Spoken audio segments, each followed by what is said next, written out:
Hello, beautiful humans, and welcome back to the Bitcoin Stoa.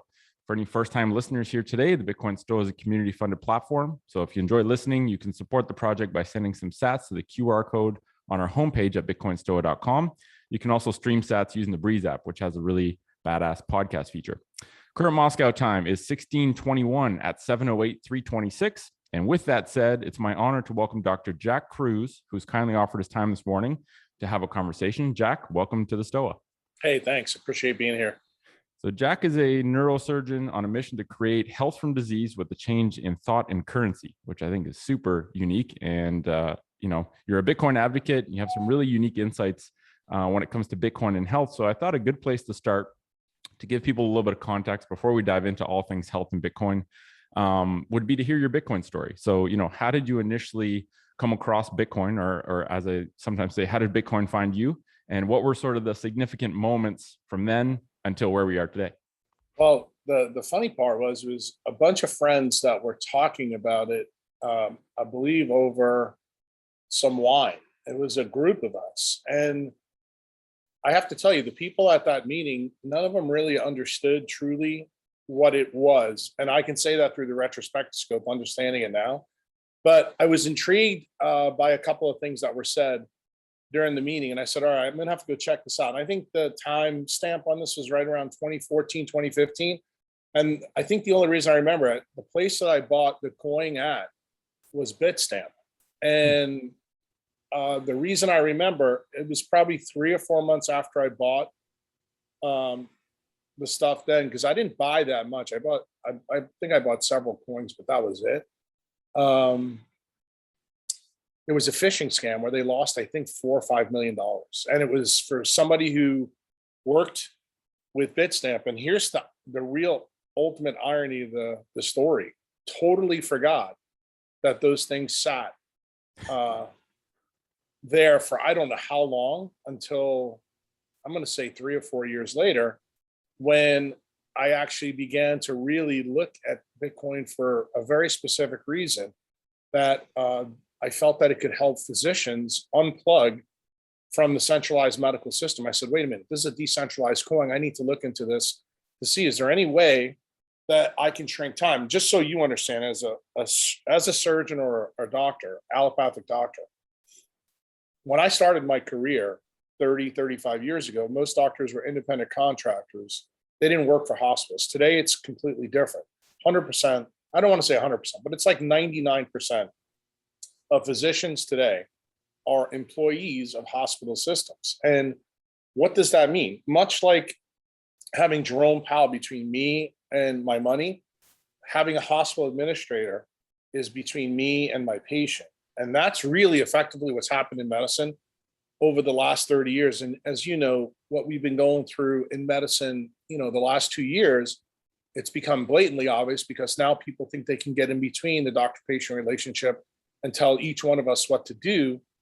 It doesn't matter whether we consent to it or not. And that's the real problem with a centralized system.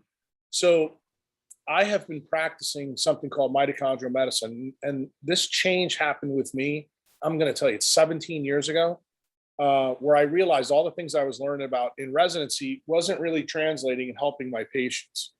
And I began to realize the single reason for that is because I was asking the wrong questions.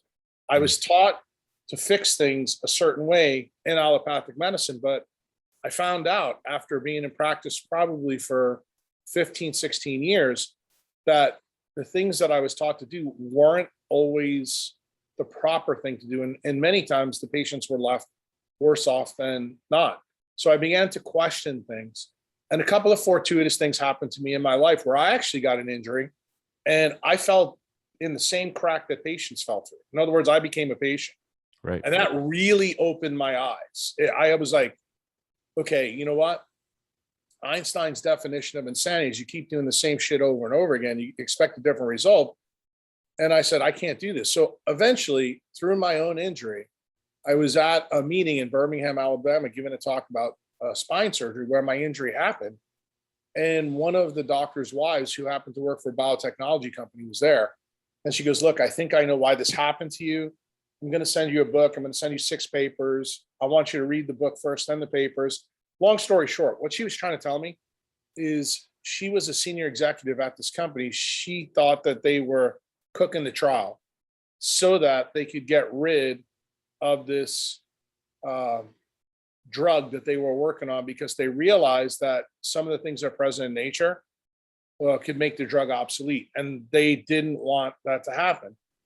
Well, here's the funny part of the story. The way she wanted me to go with this was to kind of go after, the trial and things like that.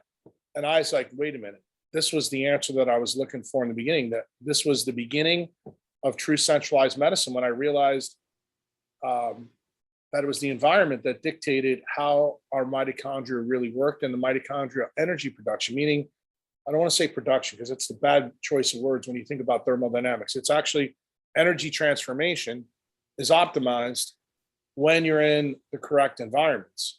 And of course, I jumped down the rabbit hole, and her papers and the book she sent me were actually very germane in me figuring this out. Like, it wasn't what she wanted me to do, but it was kind of like the happiest mistake of my life.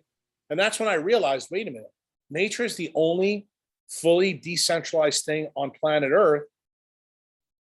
And then, as you can imagine, 7-8 years later, Bitcoin comes to my life. And I'm going, wait a minute, this is the only man-made thing that's 100% decentralized. I need to see truly how this works. So when I tore apart Satoshi's white paper, I realized immediately, I saw things like, when you see hash rate, I see metabolic rate. And I started to look at, I said, you know what? This is a monetary network, just like we're a biologic network of how we transform energy optimally. And it turns out in the body, it's optimally so that you can live a healthy life. And when it comes to money and value, it's how you can transmit it over space and time. And if you really think about it, that's kind of what your life is. You go from a baby and you're transmitted through space and time until you're an adult and you die. And the key to that whole process is energy. So truthfully, if you really think about it, nature is a proof of work concept as well. So is Bitcoin. So when we hear the stuff like we do in Bitcoin, like energy fund, immediately you should stop and realize that you're being told bullshit by the World Economic Forum and the BIS, because they're trying to tell you that proof of work is no good. So if you effectively take their premise, that means that you're saying that nature should not be proof of work either. In other words, we should extinguish the sun. And ironically, one of the World Economic Forum's friends, Bill Gates, actually has written papers about that. It's so crazy. And it really, I love your sort of mental model of, okay, the mitochondria is the structure in the body that converts forms of energy, like sun energy, into biological energy. And Correct. Bitcoin is the mitochondria of the Bitcoin monetary network that converts energy in whatever form. Like, there's a diverse form of energy inputs, and it converts it into monetary energy. And I think this whole alignment of like, one of the favorite lines I heard you say on a podcast is that nature is a decentralized health network. Humans are designed by nature to be in optimal health when we're plugged into this decentralized health network. And what we've done with, essentially, I've over the past year, I've stopped even saying the word healthcare. And I've simply called it what it is, sickcare. And the sickcare system essentially has unplugged us from the decentralized network of nature and plugged us into this artificial man-made structure of centralized medicine. And it's costing all of us our health, including, and this is, I think, an important point people don't realize, including the health of the physicians who are in that system, who are now just cogs in the machine. I will tell you, when I first started out in medicine, this is the true story. Doctors never died by their own hand. Today, we are the number one profession that dies by our own hand. And I'm going to tell you, part of the reason for that has to do with feeling like a slave in the cave, from Plato's allegory. And the reason for that is many physicians, when they come into it, see, I'm fortunate because I'm older guy. I was in the old system and I had a foot in the new system. The problem is, guys that are your age that are in medicine, they don't know about the old system. They don't know what it's like to be an entrepreneur in medicine. Right. That's completely gone. And to be honest with you, I think if medicine still had its entrepreneurial spirit and Bitcoin came at that time, my job teaching physicians about how to use Bitcoin to unplug or untether from this centralized nightmare they're living through is a big deal. And you are absolutely correct, because I tell physicians all the time, who are you good for if you're not good for yourself? And see, the way we are taught by the algorithm that is the medical school curriculum is to subjugate ourselves for our patients. We're always supposed to do that. That was my mindset all the way until I was probably 40, 45 years old. And I said, wait a minute, if I continue to do this, I'm not going to make it. And not only that, I'm not giving good service to my own customers. I was staying up 10 nights a month. So that means 1/3 of a month working for free. Remember, the hospital didn't pay me to take call. Like they would say, well, if you got any patients at night, you can make money from that. But it turns out most of the people that came in at night didn't have any money. So here I am staying up at all hours of the night, taking care of people's lives. And I'm sacrificing your own health. You got it, dude. And that's actually, believe it or not, the story that I told you about me being in Birmingham, that's actually what got me sick. And I didn't put two and two together until this beautiful lady crashed into me with this story about leptin. And she said, look, and here she is trying to help me, but she doesn't really, even to this day, I don't think, fully understand what she really did for me. And it kind of was that come to Jesus moment that a lot of people have about Bitcoin. I first had it about health, where I got Windex put on my glass eye. And I was like, I need to live my life differently. And why I'm so passionate about Bitcoin is the major tool in my bag that has allowed me to unplug from the centralized system so that I could be decentralized and then teach other physicians how to do it. Because I'll tell you, they're scared. Right now, burnout is at the highest level ever, both with doctors and nurses. And they are scared. If I told you how many healthcare professionals that I've talked to in the last 2 months about these vaccine mandates and their jobs, about their economic futures. I mean, last year we're heroes. This year we're the villains. Yeah. They want to, take us out. And when you actually really think about it, you're a Bitcoin guy. We have animosity towards the Fed. We want to become unmanageable for the Fed. Right. I'm telling you, and I tell them the same thing. You want to become unmanageable for the healthcare system, because there is no way in the middle of a pandemic, a supposed pandemic, that you should be firing the people that are taking care of people in ICUs. It just doesn't make any sense at all. Yeah. And it's, let's unpack this a little bit about, okay, you teach physicians how to use Bitcoin in their practice to untether from the centralized system. Let's unpack that a little bit about, for someone who's like, I don't understand how that, if there's a physician listening, it's like, I'm curious, but I don't understand how that actually materializes. Can you unpack at like a zoomed out level how Bitcoin does that? Yeah, well, I'll explain it using my own analogy. So I told you I'm an independent contractor. I work in a hospital. I'm not employed by anyone. So say if someone comes to me and wants to have a cervical fusion or a lumbar disc operation, if they go through their regular medical insurance, they would have to pay a copay, and then they would get the surgery scheduled, and you'd have to pre-cert the case, meaning you'd have to contact the insurance company to make sure everything's okay. They'd have to go to the hospital here and there. When they come to see someone like me, I tell the patient, you pay me in Bitcoin and I will do all of this for you with no middleman involved at all. And we can schedule the surgery anytime you want. That's the gist of it. That's a peer-to-peer physician to patient relationship. Yeah. And here's the cool part about it. So, and I'll give you an example for, and in my specific case, we get paid, and I'll make it a real simple case, like a lumbar discectomy. Doctors get paid, depending on the insurance, anywhere between $3,000 and $5,000 to do this operation. Okay. So if you come in and pay me in Bitcoin, I usually offer you a 50% discount. So in other words, I'm motivating you, the patient. You say, wait a minute, doc, I can get this for half price and still be your patient and everything gets taken care of? The answer is yes. And what does that do? It facilitates not only price action in Bitcoin, but here's the big part. It really facilitates the use of payment rails, because that's the other side of Bitcoin nobody likes to talk about, except maybe Jack Mallers. So I think the biggest value in Bitcoin is actually on that side. Absolutely. Yeah. The network to me is way more important than people want to know. So if I can onboard people, especially my patients, then explain to my patients when they come see me post-op how this actually benefits them, then I can explain to them, look, you don't need to have health insurance. Why are you spending money. So I'll give you another example that happened to me as a patient. I was spending upwards about $1,000 a month on my own health insurance. And my health is really good because of the things I teach people about being a black swan mitochondria, about being, optimized for light, water, and magnetism so that you can transform energy well. And I said, does this make sense for me to spend $1,000 a month, $12,000? What if I put $12,000 every year and I put it into Bitcoin? So I started doing that like 4 or 5 years ago. So I can tell you that money's already turned into over $1 million.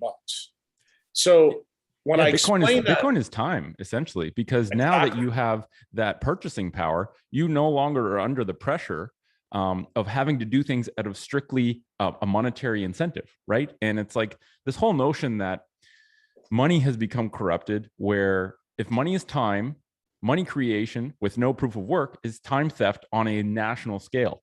Correct. And it's this weird thing that we're so illiterate when it comes to finance. Like, we just don't understand it. We're not taught it. I think it's probably advantageous for the people continuing to do this scam to not teach us about the scam. And it essentially creates this time pressure. And, I come from a background in health. I'm a physical therapist by training. I stopped being a physio because I actually wanted to be part of health instead of just disease management or like symptom management, which I was just getting fed up with. And this whole notion that we get our time stolen, we all feel the squeeze. We have less time. We're having to work harder for less. And everyone feels that squeeze, but no one really understands the mechanics of how that squeeze gets created. And the biggest thing I try and help people understand is that when you reclaim agency with your money, you reclaim your time. You now have time available to learn how to take care of yourself. And this whole underlying premise that only the individual can reclaim their own health, we're just not given any tools or any empowerment to do that, because our sick care system is fundamentally disempowering. I need to give you responsibility for my health because I can't do anything, and I need you to be healthy. And this is like the message in quote unquote health, and it's so fucked up, and everyone's messed up because it's not sustainable and it's not actually true. And so I can definitely that's the big point. That's the big point that you just brought up. The fact that it's not true, and this is the key to when I teach my Bitcoin courses to the physicians. I explain to them, you think that you need to continue to be a slave to the system so that you can get the money to pay your house note, your bills, pay off your student loans. Because some of these kids come out now who are physicians and they have $400,000, $500,000 worth of student loan debt going through school. So I explain to them, you realize that when you convert your fiat into Bitcoin, that you can take the time that it takes to pay those loans back, or the time that it takes you to become an entrepreneur, and shrink it down.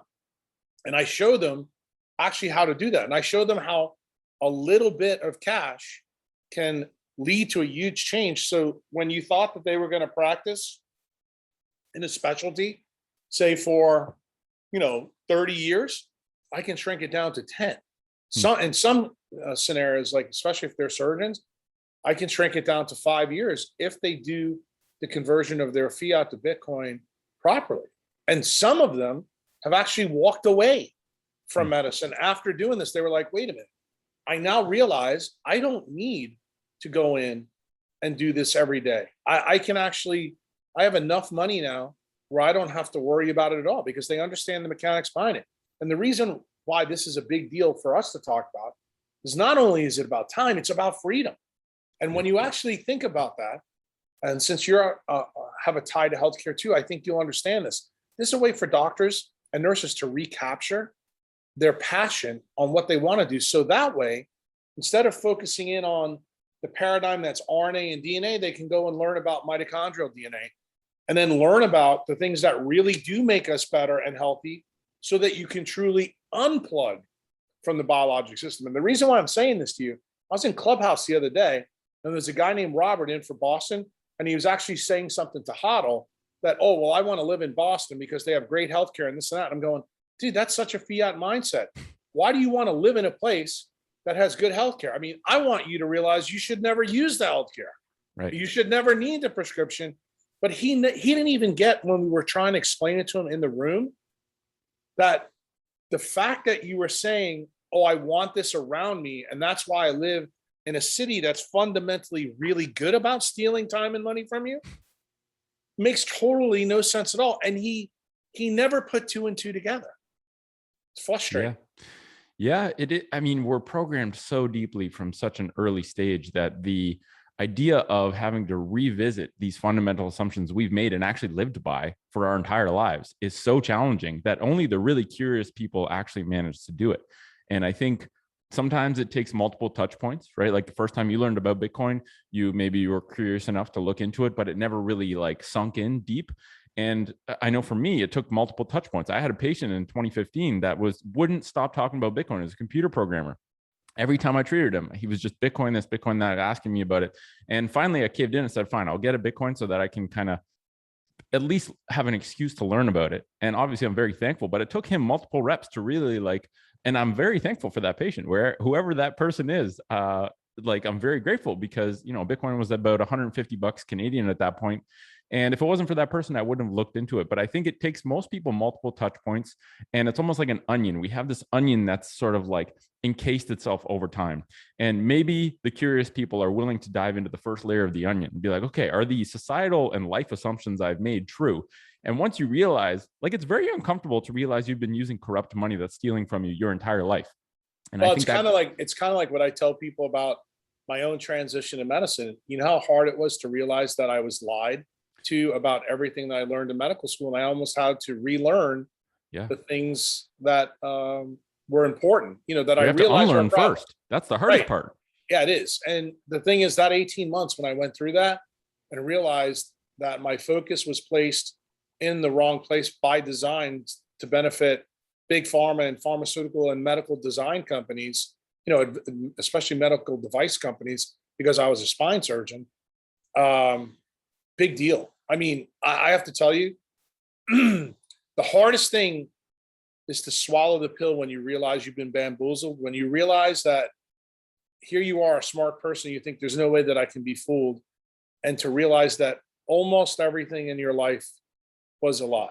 Not everything. I mean, we do a good job on acute trauma situations, things like Yeah. that.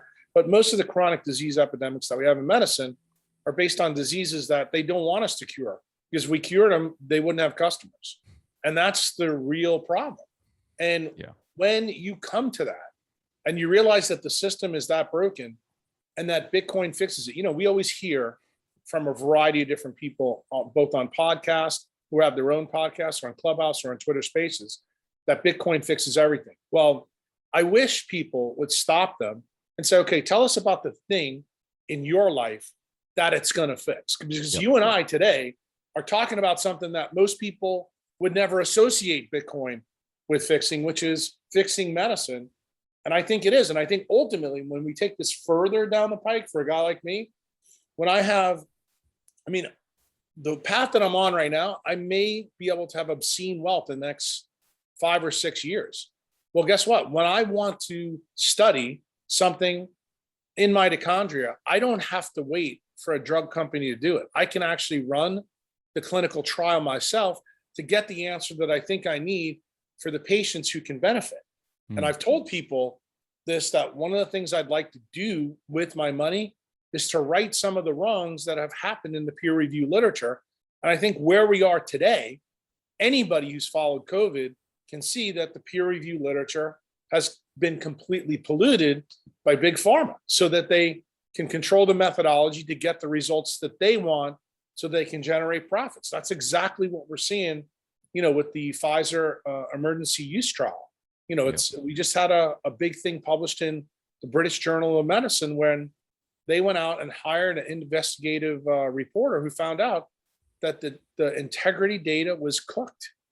And now we're making political decisions and mandate decisions about this very issue. And, you know, the problem is we should have never let the ball go down that far. Like when you leave the wolf in charge of the hen house, dude, this is when big mistakes can happen. And we're doing it in money too. We're turning it over to Powell and saying, or yelling and saying, hey, how are you going to get us out of this debt cycle? And we keep seeing what they're doing, and they're doing a lot of the same. And now we've got inflation cropping up everywhere in North America, but it's a global problem. And you can see the problems manifest. You've got to get to the point where you say, how do I stop this? And it turns out, and this is the ultimate irony to me, Because Bitcoin is a decentralized network, that's the reason why the statement that's made by many Bitcoiners that Bitcoin will fix this is true.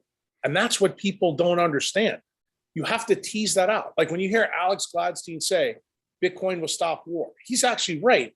But it takes you a teleologic expose in your own mind to get to that point. And then when you see it, you're like, oh my God, this makes total sense. And, I don't know if you've seen the latest Swan Bitcoin video. They just released it a couple of days ago. Generational wealth. Yeah, dude. I mean, when you watch that, right, it is. You watch that and you see what Corey and his team has done. They actually made a video that actually gets to the point of what you and I are talking about. In other words, each one of us has our own lives and our own perspective. And when you begin to understand how Bitcoin really can help you in your own world, when you become that slave in the cave that got liberated in Plato's story, you immediately want to go out and find other lions. You're not interested in going back into the cave. You want to find other people out there that get it and understand how Bitcoin can change your life. Then you want to sit down with them and explain how it's fixing your life. Ultimately, what I think is going to happen, these group of lions are going to congregate in different places. They're the crazy ones that are actually going to change this world. Yep. I have a theory that Bitcoiners are the only ones with enough time, because not only is their time not being stolen, but now they have more time to learn about how the world works, to learn about economics, to learn about money, to learn about philosophy, to learn about health, to learn about all these things. They will be in the best position and have the most time freedom to actually step into this silly game of politics to get in there, because at the end of the day, money is always going to be power. And what we're seeing now is like a shift from corrupt money to fair money.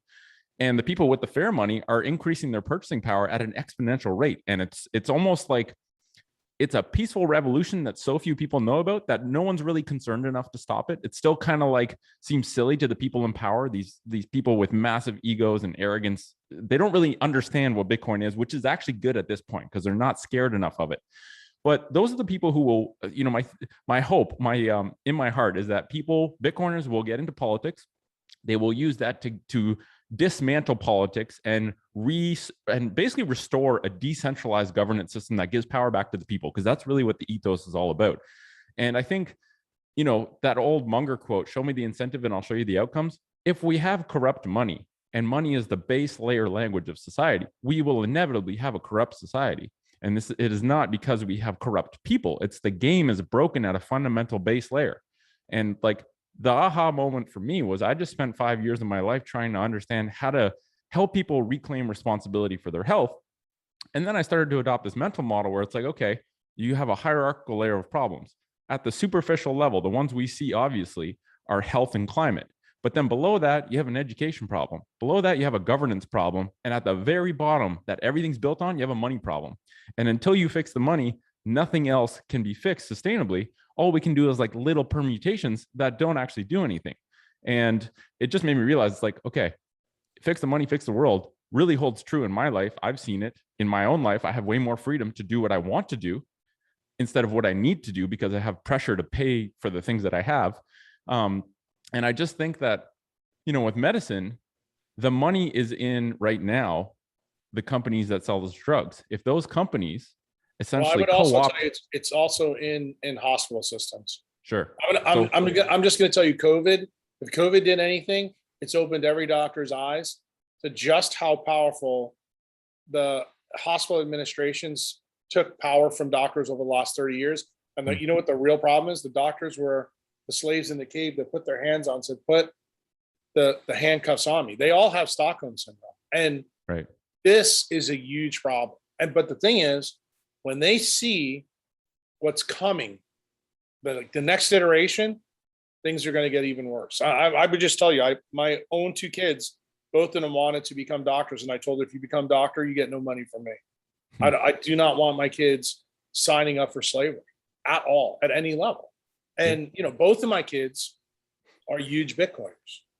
One of them knows it. One of them doesn't. One of them has no clue what she's sitting on. But the thing is, do I want her to struggle in the fiat system because I truly believe when you fail in the fiat system, it's the Windex on your glass eyes for the other side. And what you said, I actually like, because I'm living this myself. People will say to me all the time, why are you willing to go on Clubhouse for 2 or 3 hours at a time and teach people about Bitcoin? And it's what you said, because I have the time to do that now as a decentralized neurosurgeon. I can actually physically go help educate people so they don't have to spend 10,000 hours in college or reading books or going to lectures. Why not give them the education they need? And the thing is, when you truly understand this asset class and how it does fix the world, and you can explain it in those different realms, it doesn't matter what our talents are, like what our jobs are. We can all work together, because when we get on the backside of this and the money is fixed, the new system that's going to be built is going to be radically different. And we're going to need plumbers, we're going to need electricians, we're going to need construction workers, we're going to need truck drivers, we're going to need physical therapists, we're going to need doctors.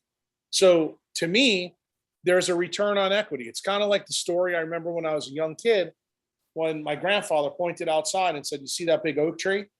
250 years ago, the guy that put that nut in the ground wasn't getting the benefit. But look, we're sitting here right now and it's shading us from the sun. Yeah. And I think Bitcoin is exactly the same thing as that seed. It has destructive power to rebuild a new world where people truly get the things that Jefferson wrote about in the Declaration of Independence, where we have life, liberty, and the pursuit of happiness. In other words, nobody can take those things away from us, that the sovereignty that we have is innate, and it should be innate. But the system has been crafted. And, when I think about politics, I think that the founding fathers of this country had it right in terms of the Constitution, the Bill of Rights, and the Declaration of Independence. You know what the real problem for Thomas Jefferson was? He didn't have hard money you can't fuck with. And that really was the thing that's been missing from the United States. And if you look at the whole history of the United States, from literally the 1790s all the way up to the Federal Reserve Act in 13 under Woodrow Wilson, dude, you will see that soft money was behind all the economic problems that, were present in the United States for that 125 years. And I truly believe that when those guys from the government got together at Jekyll Island, they thought they were doing a good job. I don't think they had bad intent. I think they were trying to take a bad system, but it goes back to something you said. They didn't have the initial idea that the entire system was flawed, meaning that because the money is broken, all the other parts of the system are. Now, here we are 100 years later, after Jekyll Island, and what have we done? We've layered on that onion more bad layers to government, and to accept or get a politician today to understand our premise that fixing the money can fix a lot of these problems. They think that this is hyperbole. They don't understand the historical context. And some of them will only get it until they actually own Bitcoin and really understand it. And then when they do, and I personally think how this is going to happen, it's going to start at a municipal level. Like we just saw yesterday, 2 American mayors agree to get paid in Bitcoin. Well, when we start to see those changes, these are the kind of changes that I think for Bitcoiners that are huge, because if we can get a municipality to begin to understand the benefits of Bitcoin, guess what? Then we're all going to be able to start to wake up. And then we're going to have a lot of people who need to get into this network before the guys that are running this kleptocracy or this technocracy. I personally don't want to see Mark Zuckerberg own any Bitcoin until everybody, in the state of Louisiana owns it, or in the state of Florida owns it. I want people who have very little now in fiat. And when I mean very little, anything below $100,000, I want them fully in before the people with big fiat come in, because that's going to be the tide that raises. Equalizer. Yeah, it's the tide that raises all of our boats. And for us to get to what the Swan Bitcoin guys put in that video, we need to go through a little bit. I'm going to tell you, I think it's a cultural war of Bitcoin on fiat. And I think it's going to be a culture war that's probably not fought like the wars we saw during the Trump administration, where people were burning shit down left and right. I think it's going to be Bitcoiners burning down guys like Schiff, guys like Steve Hanke, Krugman. It's already happening. It's already happening. Twitter is not going to be, Twitter is not kind, and history will be extremely unkind to the people. And like you said, everyday people, the person who sells pupusas in El Salvador, the plumber that works in a small town, has the chance to front run the world's millionaires, billionaires, the corporations, central banks, and whole countries on the best trade to acquire the world's hardest money ever. This is the ultimate opportunity, and it really is just like, how do we get the education out to people? And I think it's like incredibly powerful, because the ego and the like these powers discount how important Bitcoin is, how good Bitcoin is. And that arrogance is actually what's going to create the pause to let people to get in before they get in. And they're going to pay way more for their sats, and so they should. And they're going to lift, like you said, everyone's purchasing power up with them when they finally realize. And the beautiful thing is that it's inevitable that they get into it. Greed and incentive and logical thinking says Apple, Google, Amazon, Facebook, all of these companies, all the billionaires will acquire Bitcoin eventually. And the longer you wait, the more expensive it gets, and the more people you're going to help in the meantime who have acquired it before you. And I think it makes me feel really good, because it's like the peaceful revolution is not only, people say Bitcoin's going to change things. Bitcoin is changing things. It's already happening, and it's only gaining more speed. Technically, it's a wealth tax for the wealthy, because guess what? Yeah. When they have to spend more fiat to buy Bitcoin, that effectively is an unlegislated tax that they informed on themselves, because it's their opportunity cost. And the crazy thing is, people who don't have a lot of money need to realize that it's actually the way you get the benefit. That's why I call it a wealth transfer. But people need to understand, the quicker they get in, the better it is. And that's actually what I'm teaching docs on the decentralized medicine platform. I'm telling them, the sooner they get this message before other docs come in, you have to destroy this paradigm. You have to destroy the paradigm of sick care. And once you do that and begin to teach people how the decentralized network of nature affects people's biology and keeps them healthy and well, you're good to go. And not only that, when I tell them that they can discount, look, I've given some discounts in the last 2 years to some patients, 80%. And I will tell you, because this was before the last halving, if I told you what that is worth now compared to, say, what a doctor would get paid, they're like, wait a minute, you made how much money doing this? Yeah. And it's because, when you paid me in Bitcoin, in 2018 and 2019, and now it's at $65,000 a share, what you paid me then is radically different now. What was the difference? I was the doctor that realized it paid to wait a small amount of time. And then when I explained to him, how long do you have to wait for, say, Facebook stock to return, 7, 8, 900%? Was it 18 months? No. And see, most physicians, the reason they're paying attention to this now is because most of their portfolios took it in the shorts over COVID. A lot of them had problems. And then when you explain to them what happened in March of 19 all the way to today, especially on the Bitcoin side, they're like, and you do the math. I actually put the math to a compound calculator. They all sit there and they go, I wouldn't have to work if I would have gotten this message 2 years ago. I said, now you're beginning to understand Bitcoin. Yeah. And so when the hospital administrator comes in and tells you that you have to see 12 more patients this day so that you can make your pittance, you can just smile at them and do what you want to do. Yeah. Because you can walk away from this job. If they fire you, it doesn't matter, because you now have another job. Right. You have another job. And that job is taking care of yourself, taking care of your own health, taking care of your own finances, helping your own family. And not only that, I teach them all that once they truly understand the power of this, their duty as physicians, this is my update to the Hippocratic Oath, that they have to teach the patients the same thing. Because when they teach the patients that, what are they doing? They're creating their own customer base. Why? Because patients, even if you don't know this, you want doctors like this. You want doctors that are going to keep you healthy. Our goal is to keep you out of the hospital, keep you off the operating room table. And if we can do that, that's creating huge value for you, tremendous value for you. And the problem is, I tell doctors this all the time. People, when you tell them the price of something, they usually get sticker shock.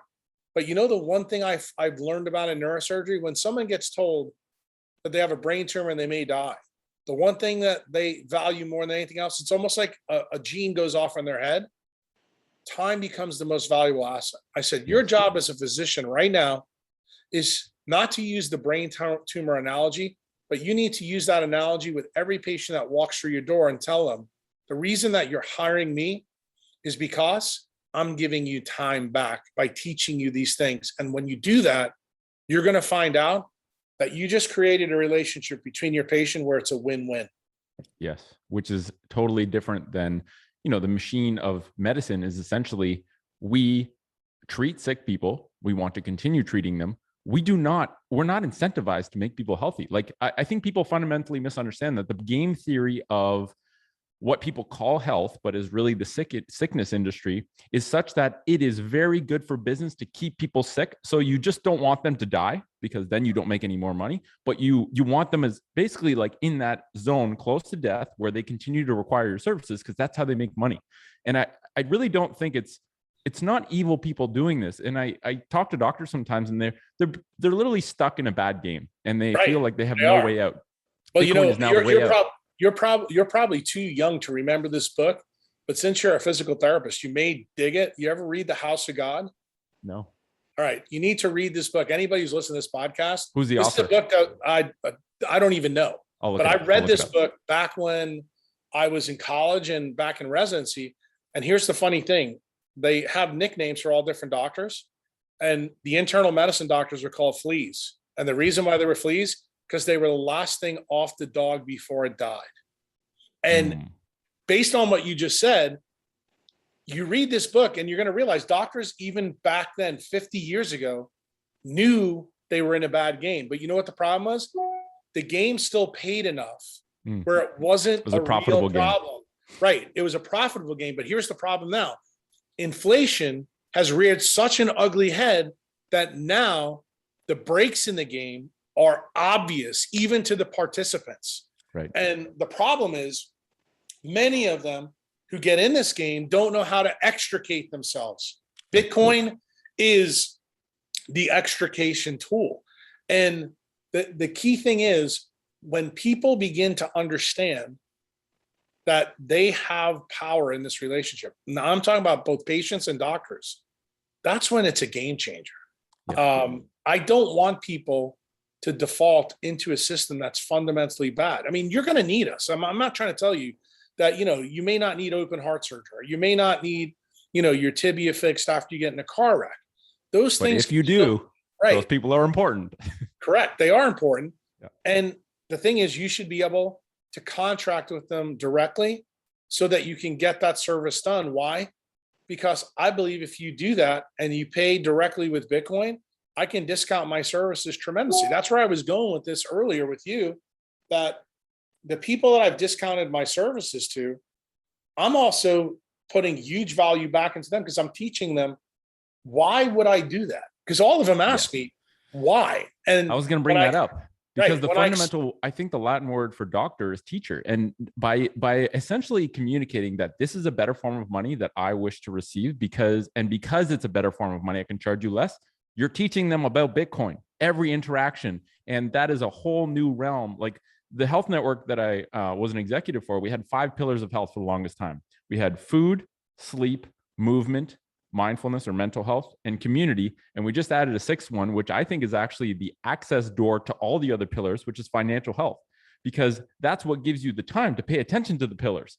And I think it's so cool that you're building hard money into the education that you're giving your patients.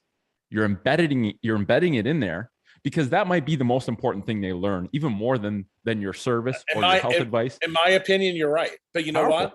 But the thing is, I don't think when they initially come, they get it. But it's a touch point. It's a potent touch point from a teacher that they're trusting their life to you. So clearly there's a trust bond there, right? And I think the fact that they view you as a very credible, important teacher in their lives is, it's not just a touch point that they hear Bitcoin on the news. It's like a really powerful touch point for them to be like, well, I should probably check this out a little bit. And I have to check it out to pay him in Bitcoin anyway.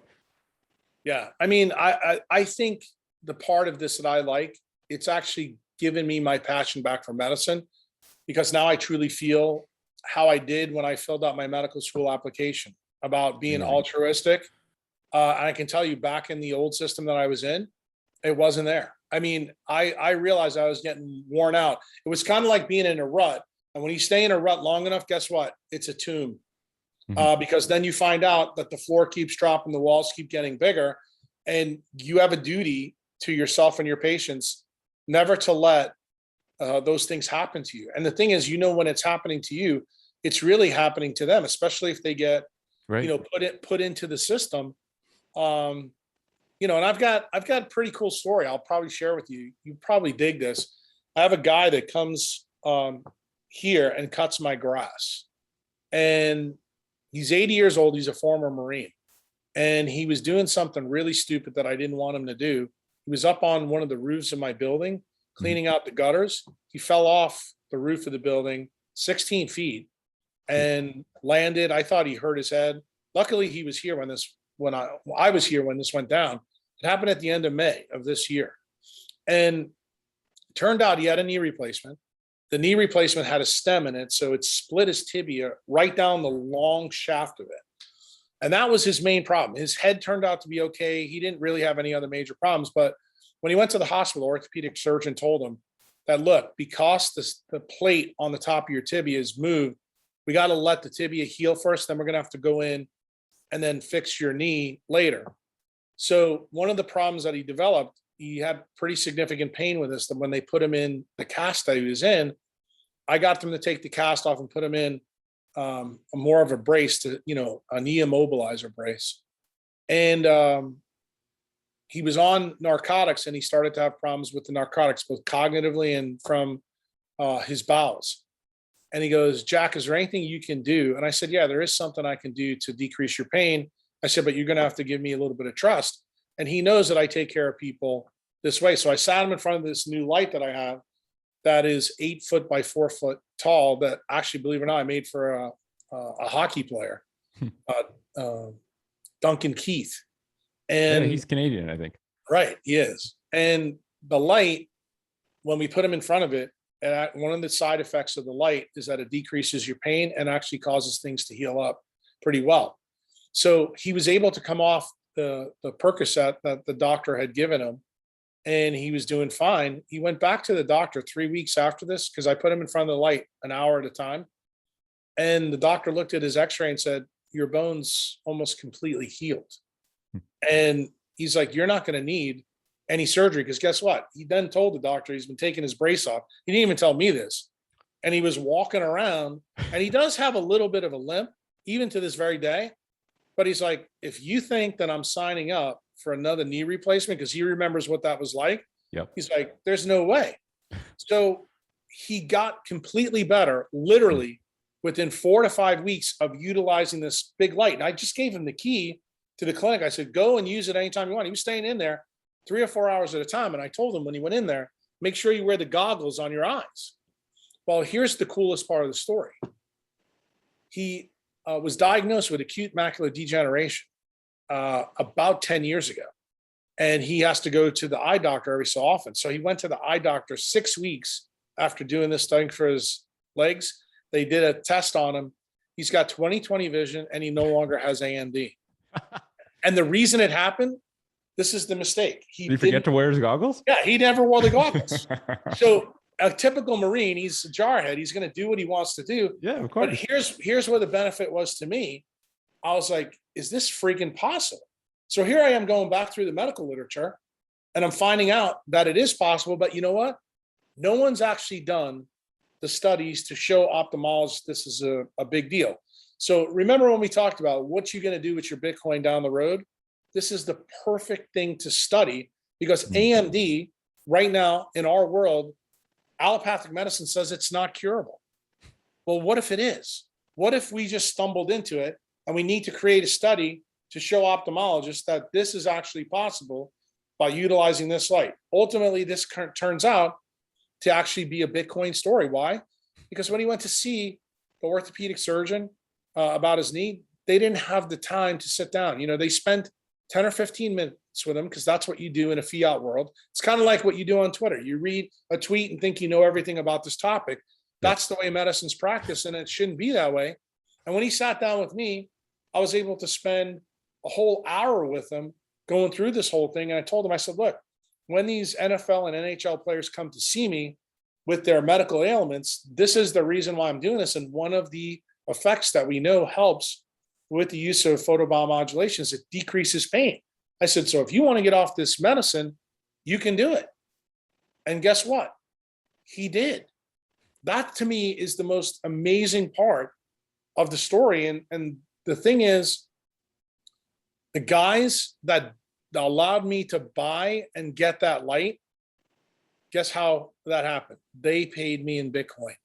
So in other words, that light was sitting there not being used. You know, this is in between time. Did I have to charge Dave to do that? Mm-hmm. I didn't have to charge him a damn thing. I sat him in front of that light for nothing, for zero. I mean, you're basically rehumanizing medicine through But that's Bitcoin. why you become a doctor. But that, you know what? Every doctor, hopefully, that hears this story realizes that this is what doctoring is supposed to be like. It's supposed to be, let's try to do something to help somebody without, you know, an adverse event. And in this case, I think I may have gotten the gift here, because now I'm very, very interested to see what other things I can do with eyeballs that we effectively can't treat or we operate on. Like, my big issue right now is, can I reverse cataracts with this? So I have a big idea in my head about how to run a trial utilizing this. And hopefully someday soon, I'm going to be able to fund that trial myself with my Bitcoin. Yeah, I heard you say on a podcast that one of the biggest hacks, health hacks, or like I call it not a hack, but a cheat code. If you know this, you're really well off, is watch the sunrise every day. And this whole notion that getting sun into, and the crazy thing is, like, our eyeballs are actually brain tissue. It's the only outward facing brain tissue in our body. It's Huberman. I heard Huberman say that, it blew my mind. And this whole idea that getting sun in your eyes in the morning, early in the day, is what sets the rhythm for your body for the rest of the day. Sure. And it's like this cascading effect where so many people have terrible sleep because they're looking at screens. But I think a big part is, like, they're not setting the rhythm at the start of the day because we spend so much time indoors. And like, how does that affect the way that you help people in terms of, like, is that a really strong point that you make sure they know? Because it seems like sunlight, fundamentally, it makes sense. Sun is the ultimate it's the number source. one, but it's the number one health hack that I tell everybody. If you're able to see 80% of the sun rises the rest of your life, you'll be doing a good job staying away from guys like me who want to wallet biopsy you. And here's the ultimate irony here. Do you realize the story I just told you about Dave? It's actually one and the same. Why? Because when the sun rises in the morning, there's the light that's dominant is red light. 43% of sunlight in the morning is red light. In fact, it's red light the whole way through all day, but it's really powerful at sunrise and sunset. So guess what? That's when you're getting a majority of the red light during the day. And you're absolutely right. It completely sets the circadian rhythm for everything in your body. Every cell. So yeah. So what I tell people, it's kind of like when you don't see the sunrise, it's equivalent to being in Home Depot on a Tuesday and Thursday. Say Tuesday is when arrivals come. Thursday is when deliveries go out. When you don't see the sunrise, everything happens on Wednesday. Arrivals and deliveries come the same day, and the place is chaos. We have a name for chaos in medicine. It's called inflammation. And that's fundamentally what happens when you don't see the sun rise. Instead, you see your iPhone 150 times a day, or you see Skype 150 times a day, or you're on your computer checking your emails. That color temperature of the screen is 5,750 Kelvin. The color temperature of AM light is 1,600 Kelvin. And the problem is people don't realize the difference. Like, I'm sitting here talking to you right now, and I've got red lights on above me. I've got the windows open behind me to allow the sun to come in. Unfortunately, today is a cloudy day here, but that's why you see the screen where you and I are talking go dark and not, because I'm using incandescent red lights above me to offset some of the stuff that's coming from the screen. Cool. And the thing is, it's morning time. I mean, it's 9:30 in the morning. So I want to make sure that I can get as much natural light as I can because of the things that we're talking about, both circadian biology and optimizing human biology, so that effectively me as an old guy don't need to go see somebody to get a wallet biopsy. Yeah, it makes a lot of sense. And I think when, this whole notion that, okay, there's nothing new. There's only old things we forgot. Most of our health disintegrates when we unplug from this decentralized health network that is nature. And, there's such a big parallel with what we're seeing with our food supply chains. Regenerative agriculture is something I'm very curious about. We have a little property, like 3-acre property. I want to experiment with regenerative agriculture. How do you return the land, it was previously farmed, intensively farmed. And that's almost like the way we farm right now is like allopathic agriculture, where we just have to input a bunch of artificial shit just to keep things barely alive. And this whole switch to regenerative agriculture really has a good parallel, I think, to regenerative health, which is really just about how do we reconnect our bodies with this normal rhythm and with this, like you said, decentralized health network, where you're not supposed to get all your food from a factory. You're supposed to get your food from a variety of sources that are natural. You're making me really happy now, because see what? Just in our little podcast here, you've already made the connection. You're beginning to realize how Bitcoin helps medicine, and then how medicine can actually lead to the huge changes in around the food problem. The food problem also is tied back to nature. Why? It's linked back through photosynthesis. What is photosynthesis? It is a decentralized network in nature. So here we are again. Everybody knows about the Bitcoin network, but very few people understand that photosynthesis and Bitcoin and the Bitcoin monetary network have a lot in common. And when you consider that the endpoint of the entire food web on Earth is from the photosynthetic web, it's a really big deal. You made the jump, the quantum leap, very easily. And I'm using quantum leap in the appropriate term here, because quantum ties to light, and photosynthesis is all about how light slows down and turns into mass. That mass is the food we eat. And food is really an electromagnetic barcode of how the sun goes around the planet, because at every latitude, it's different. And when you actually think about that, hopefully, if you're a Bitcoiner and listening to this, you're going, dude, this sounds just like an algorithm that Satoshi did in the white paper. Because guess what? That's what it is. Yes. They all abide by these fundamental natural laws. And it's like, you have to have time to think of these things in order to see those patterns. And I think a lot of Bitcoiners are starting to understand multiple dimensions of life. The dimension of money, the dimension of health, the dimension of governance. And this whole notion that centralization is fragile, decentralization is resilient. And we're not designed to be fragile. And I think it's this whole thing that we just need a bit of time to sort of be able to take care of ourselves. I think that's every time I try and help someone with their health, they're like, I just don't have time to do this. It's like, well, I have the same amount of time as you. What are you doing with your time? Do you realize what you're doing with your time? So I always get people to start with a time audit, and then also just kind of going through like, well, if we're all getting squeezed for our time more and more as time goes on, what the fuck is the source of the time squeeze? And it all comes back to money. It all comes back to this notion that time is being stolen from us at all time if we're working on a fiat layer. And that's the biggest unknown. And the anger that people have to get over when they realize that seems to be a big obstacle. But when they do, they're like, well, shit, I have a lot more time on my hands now that I don't have to worry about my purchasing power melting away every single fucking day. And yeah, I think Bitcoin gives me hope. It's like one of the only things actually that gives me hope. And it's why I transitioned over from managing and kind of leading the health network to working in Bitcoin and talking to the smartest people on earth are working in Bitcoin, building out a Bitcoin future, because they realize the potential of this thing to literally flip the world on its head into a better world. And, maybe I'd like to do a thought experiment with you, because I think from a standpoint of, okay, you have an understanding of medicine, an understanding of health, an understanding of Bitcoin. You're selected to build a health system with a team that will become a new standard in countries around the world. From a zoomed out lens, what does that what does that look like? And the reason I ask this is, in times where everything is simply broken and we can't just do a little fix up, we can't do another permutation. We literally permit ourselves radical creativity because we live in radical times. So what is an actual, we don't have a health system, we have a sick system. What does a health system actually look like from a zoomed out lens? If you had the keys to creating a health protocol, what would that be at like a zoomed out layer? This is pretty easy. I've already actually done this thought experiment with my tribe. Okay. I called it a virtual private hospital. And it turns out the Bitcoin community has actually upgraded this idea. You know how we talk about citadels in Bitcoin? Every person's citadel will be built with an architecture in mind that optimizes us to the environment that we're in. And when you do that, your citadel obviously will be self-sustainable. You're going to use a regenerative agriculture.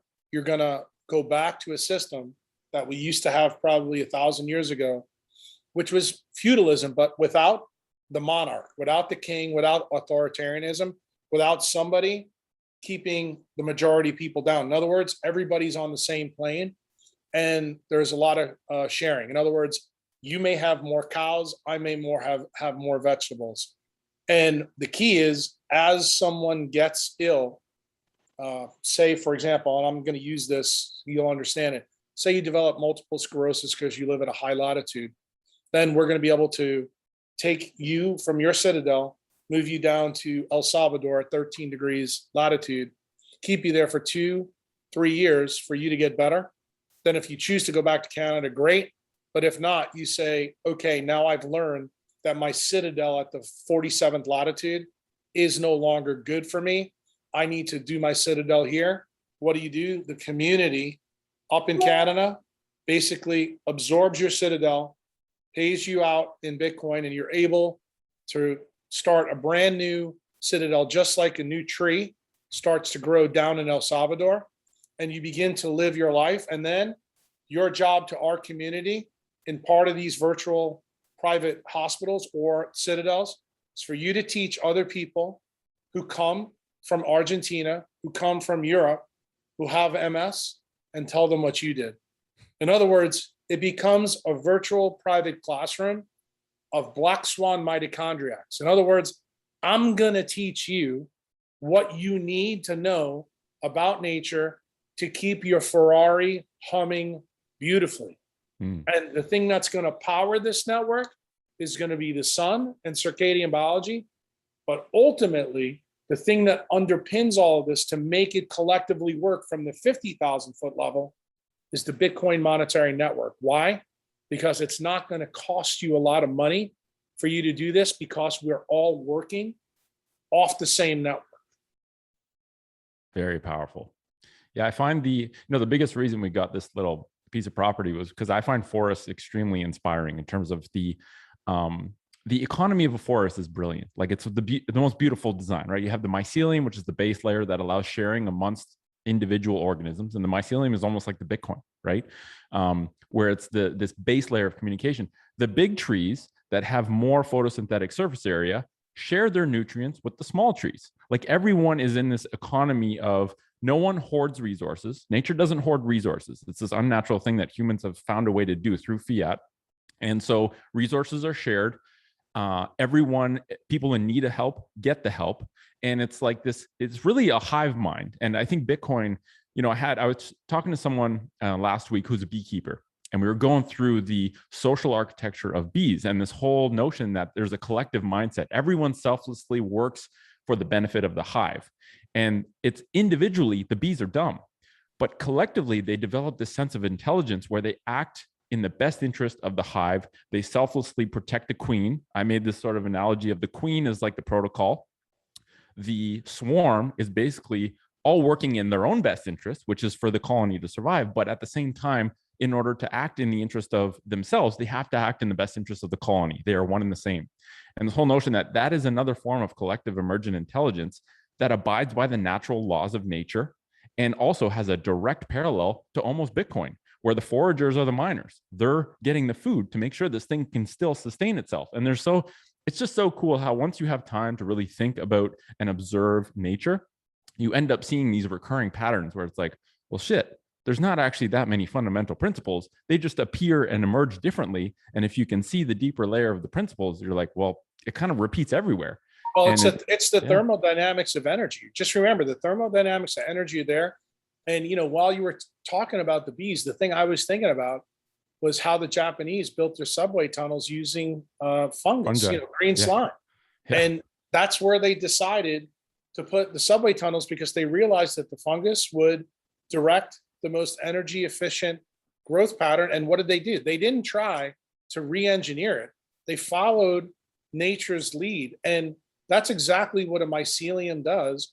I look at it this way. I think that's actually what Bitcoin does too. If you really think about it, it is going to lead us to all the things that Swan Bitcoin put in that beautiful video. The problem is, it's our job when we live our lives together to make that quantum leap in that framework. In other words, what part of that video are we going to do? Like, what are you going to do? What am I going to do? My little part. My little part is to take doctors who are absolutely burnt out and miserable in allopathic medicine and pull them out. Why? Because I know that people like you, when you're on your regenerative farm, you may break your tibia, one day falling off the roof, putting a new roof on it. And you may need somebody to take care of you. Just as, you could be an electrician and you may have dirty electricity in your house that's causing your multiple sclerosis or causing your ulcerative colitis. And we need to fix that. We need to have that hive mind. That is actually what the black swan mitochondriac mindset is. Once you understand the architecture, the decentralized architecture within the physics of organisms, you're able to apply it. And I say this all the time. Once you understand the thermodynamics of the monetary network and what it does, then you begin to make even better choices within that network and how the things you want to do. Like, you're far better, in my opinion, and I don't know you shit from Shinola. You're way better off doing what you're doing right now on the Bitcoin side than you are being a physical therapist. Why? Because you are going to take people through your process, have them understand Bitcoin. They are going to become lions to fix their own life. You are giving them the tools to fix these problems in their own life. They don't even know that the problem they're having at work can be solved until they understand Bitcoin. Hopefully people watch, this podcast we're doing and begin to realize that the problems that you think are insurmountable now, put them against slime, put them against Bitcoin and give it a chance and see what happens, see what's possible. Because ultimately, until you make that quantum leap, you are never going to understand when a Maxi says in a Clubhouse room or a Twitter Spaces that Bitcoin fixes everything. Because I think we do Bitcoin injustice when we say that. Our duty as people that plug into this monetary network is to teach people how it happens. Once people understand the how, dude, getting them to buy Bitcoin, I think becomes very easy. Yeah. And if they deeply understand the how and the why, they become immune to all of these psychological tricks that happen when the price fluctuates. Because I think the one of the biggest things that I try and get across is health is a long game. Bitcoin is a long game. If you look at it from the short term, you get messed up and you get distracted by noise. The signal is the long-term understanding that this thing works. It's perfect. And, like people always talk about, well, shouldn't you diversify? It's like, when you have a perfect tool, diversification becomes dilutive, not protective. Like, we got to use we have a new tool. We need to start to use new mental models. And it doesn't, we have to shed the old things that apply to fiat well. And it's, the people who don't understand Bitcoin, and everyone, it's a process, right? Like, I used to always try and get across too, that health is not a destination. I think people view health as like, oh, I get there and it's great, I'm done. It's like, no. It's a process where every day you have to take some responsibility for your own well-being. And Bitcoin is also a process. It's responsibility is built into Bitcoin. You have to understand it in order to safely self-custody it and reduce your risk. And the reality is, We now have the world's most powerful shield. Everyone can access it. It's called encryption. It protects your time. No one can fuck with it. But it's your responsibility to learn how the shield works in order to wield it well, and also to explain the shield to other people so that they can wield it well. And together we have a giant shield over all of us that no one can get to. And when the rich people get pissed that they're paying a lot more for Bitcoin, they can't come past the shield. It's like we have the world's best self-defense democratized to anyone, available to everyone on planet Earth. It's a pretty special time to be alive, Jack. It's pretty listen, cool. While you were talking, I mean, I think I got the name for this podcast that you can put out there. Sunrise is a time audit for health, and so is Bitcoin.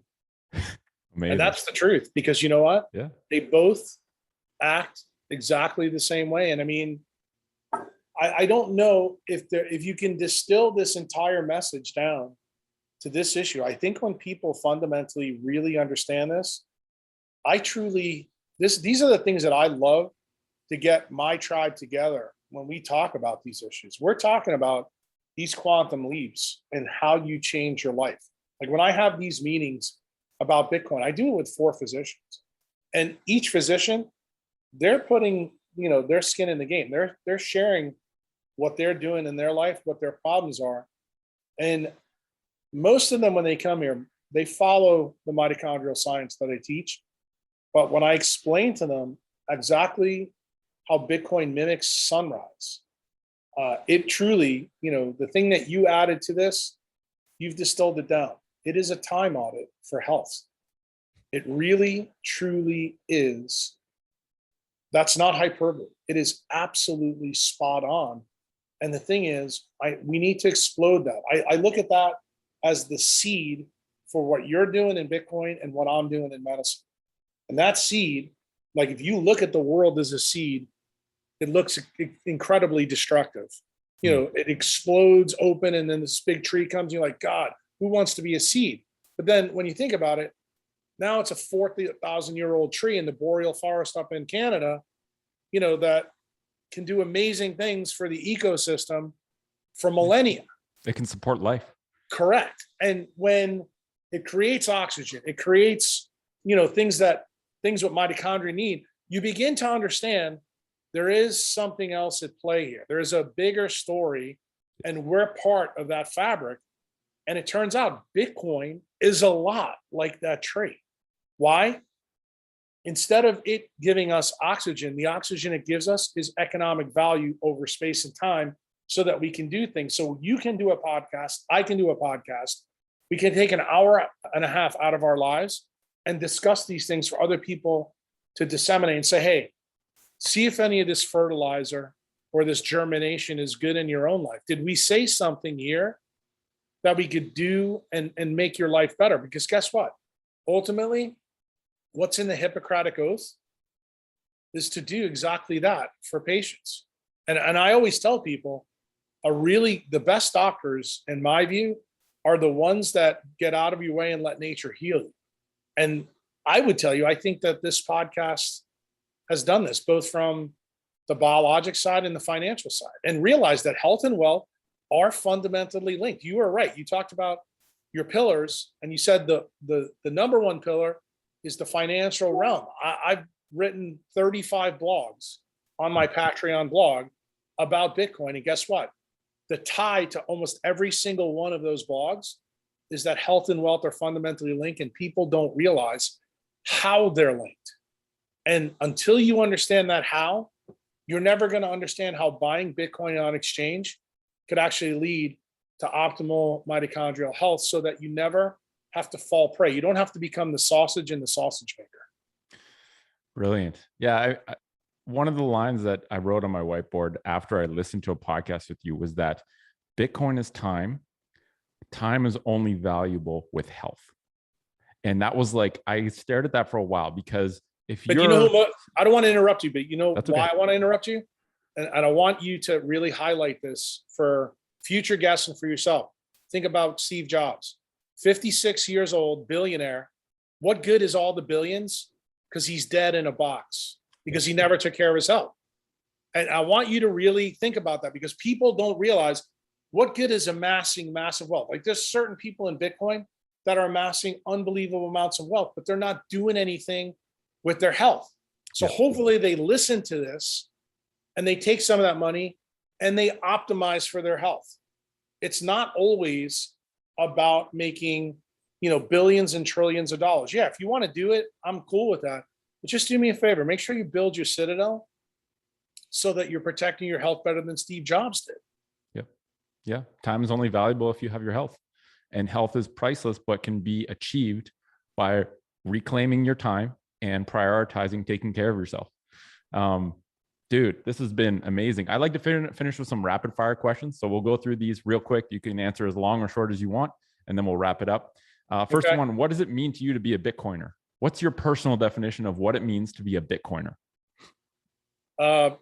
Being a Bitcoiner is how I've gained time and freedom back for me. And Powerful. Unfortunately, I gave up too much time and too much freedom the first 45 years of my life. I stole from my kids. I stole from my wife. And I thought I was making a good trade because of my patients. And it turned out the things that I was given to my patients weren't as good as they could have been. So better I late lived than the never. lie myself. And you know what? From the fiat lie, I got Bitcoin wise. Amazing. And the cool thing is that Bitcoin gives you back your time and it pays you back in abundance. So this whole idea that you may have lost a good amount of your time and the time of your family from the fiat system, but this whole idea that once you adopt Bitcoin, you take a Bitcoin mindset to your life, you get repaid in time with the most generous return on investment ever. Well, not only that, but I also think the other thing I enjoy, truthfully, like this podcast I'm doing with you. I have a sense that people are going to listen to this and this is going to change some people's lives. And ultimately, the reason I went into healthcare was really to help people. Mm-hmm. And I think Bitcoin really does help people, but it helps them in a way that's not just about wealth. It has so many profound implications, and you don't understand it until you truly plug into the network. And when I give talks and I speak about Bitcoin or do podcasts or I'm on Clubhouse, I try to pound this into the table. It's part of the fabric of what Bitcoin is to me. You asked me, what is Bitcoin to me? Bitcoin to me is allowing me to be the doctor that I always wanted to be.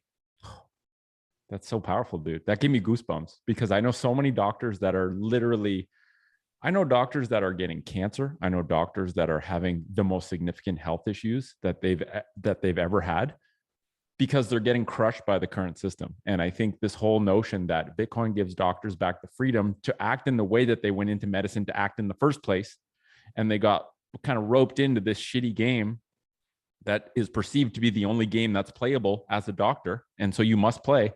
And now they have this rescue ladder that gets them off the carousel of craziness. And once they get it, if a doctor is a node with a huge amount of touch points, right? If that node in the community, that health node, becomes someone who understands Bitcoin and sees it as a sort of a foundational level of layer of health, that node will affect so many people, right? That oak tree will send so many seeds out so people can create their own oak trees. And I think the health professionals are a beautiful avenue to be able to have people access this knowledge. And there's a hurdle to overcome where it's like, no, I work in health. I don't care about money. It's like, well, no. Money is what creates health, is what permits someone to discover health. Last question. Who's your favorite person to hear talk about Bitcoin? Actually, probably now you. Oh, well, that's an honor. And the reason why is because I think you and I have tapped a different vein about Bitcoin, just like people talk about tapping veins in gold. Mm-hmm. I think on the financial side of Bitcoin, I think it's Greg Foss, because Greg Foss follows, the credit default markets like I do. I've had him on. He's a G. Right. And he really understands risk. And you have to realize, and I don't even think Foss realized this about me and him. He focuses on financial risk. I focus on biologic risk. So the reason why he's a brother from another mother for me is because we see the world through the same lenses, through the risk lenses. Yep. But I personally think, just sitting here and talking to you, because I had actually tears in my eyes at one point in this, that I think this is the message that people need to get about how Bitcoin can change things. Because a lot of times you hear people on podcasts talk about how it's going to change everything. But you know what? They don't spend an hour and a half in their podcast to tell people how. Right. And I think you and I, it makes it concrete for people. Yeah, I think you and I may have just hit that vein of gold. And that vein of gold in this podcast is a vein of Bitcoin. It's not really of gold. I use the vein of gold because it's a good analogy. It's not a great analogy for Bitcoin, but most people know that gold is a dying thermodynamic network where Bitcoin is really like the slime that was used in the Japanese subway analogy. And I really want people to know that you can use this to change many things in your life that right now aren't good. And I hope people hear this message. And I hope you keep resonating this message with everybody you bring on, because I guarantee you, you're going to see a variety of different people who have different mindsets going into this and look at it from different ways. But I think what you kind of tapped into in this one gets to the crux of the issue, because guess what? And this is going to be, I give you the credit here because you got me to realize something. I've told people time is only valuable when you have health, but guess what? Wealth is only valuable when you have time. And yes, that to me is the distillation of our hour and a half together. Why? That needs to be the touch point for everybody. When they hear that statement, that is a statement, that is a declarative sentence that cuts to the core of the issue. And when you understand that, you begin to live your life by those principles. And maybe it'll cause you to change your values. The things that you value now, when you understand this, guess what? Not only will you be doing the help on the financial side, but this is going to get people to realize that their health is a lot more important than even their Bitcoin is, because without your health, your Bitcoin really doesn't help you. Yeah. And that's the, the architecture or the hierarchy that we're talking about. I'm still always going to tell people. And I think the thing that separates me and the Bitcoin community from everybody else is I happen to know how to give people time back. Bitcoin helps you utilize that time. And they walk hand in hand. And I think if you only understand Bitcoin from the time perspective without getting the health perspective, you are subject to maybe becoming Steve Jobs. And I don't want to see any Bitcoiner ever become Steve Jobs. I want to make sure that you live past 56, that you live to see your grandchildren, that you live to build this regenerative farm, wherever it is that you're going to do it, and that you're also going to fertilize all the neocortexes that you're going to touch with your podcast for the next 15 or 20 years. Because you're doing, as far as I'm concerned, you're a digital surgeon. You are a digital surgeon with your podcast. Why? You're able to put thoughts and ideas in people's heads, just like I'm able to try to protect their thoughts in their heads when I do brain surgery to make sure I don't damage that quantum computer inside their skull. You and I fundamentally have the same job. The way in which we do the job is different. And hopefully people can listen to this podcast that you and I did and begin to understand that that perspective that I just gave you isn't hyperbole. It's absolute fact. Beautiful. I think that's a good place to end it. And I would say that I'm doing this for selfish reasons because I want to learn from the smartest people on planet Earth. Like the fact that someone like yourself, who's a busy human, has projects, is willing and generous enough to donate 90 minutes of his day to just have a conversation is, I think, testament to the fact that Bitcoiners have time. Bitcoiners are generous. Bitcoiners care about creating a Bitcoin world together. And so I'm kind of I get so many diverse perspectives, and my main work is actually just trying to understand, okay, well, how can I connect these dots? How can I connect what Greg Foss says from the financial risk and credit default swap world and extract some kind of pillars and principles, and then blend that with what Jack says about health, and blend that with what someone else says about how how their industry works. And it's such a beautiful thing. And I'm really excited to continue. I'm excited to have another conversation down the road, because one of our shows is going to be Bitcoin fixes this ... And we're going to pick, I already have like 35 topics where different elements where we can, like you said, go into that and be more concrete with that specific realm and really go through, like, how does Bitcoin actually fix human rights? Well, I'm going to have a conversation with Gladstein to talk about this is on the ground reality of how this is doing it in real time, not theoretically, in actuality. This is happening right now. And Jack, I'm so grateful for your time. Thank you for joining us at the STOA. If people want to find you, where can they find more? If people want to become Black Swan mitochondriacs, there's physicians out there who want more Jack, where do they get that? Yeah, you can become a member of my tribe at info@kruse@destin.com. If you're interested in my writings, I write about both quantum biology and Bitcoin at my Patreon blog. That's patreon.com/Dr. Jack Kruse. If you find Dr. Jack Kruse, I'm on Instagram, LinkedIn. I've got hundreds of articles for free. I have a website, jackkruse.com. On that form, you'll spend 10 years reading. I have all different topics covering all different aspects of health. So I'm there. And if you're not a reader, if you like videos and format like that, I've done a lot of podcasts, probably over 1,000 podcasts. They're on YouTube, Vimeo, but I did a new project starting last year with one of my members called Quantum Health TV. You can sign up for there. And there I actually get into the deep weeds of actually how quantum biology works at your mitochondrial level. And believe it or not, I've actually done a couple on Bitcoin there too, that are I would tell you, very rudimentary compared to what you and I talked about today. But people need that though. That's where people start. Yeah. And I would just tell you that I think that I've become a little bit more cognizant that the video platform for people, especially when it comes to deep science, actually helps them out. I'm a big believer in, what I write, because I write extensively.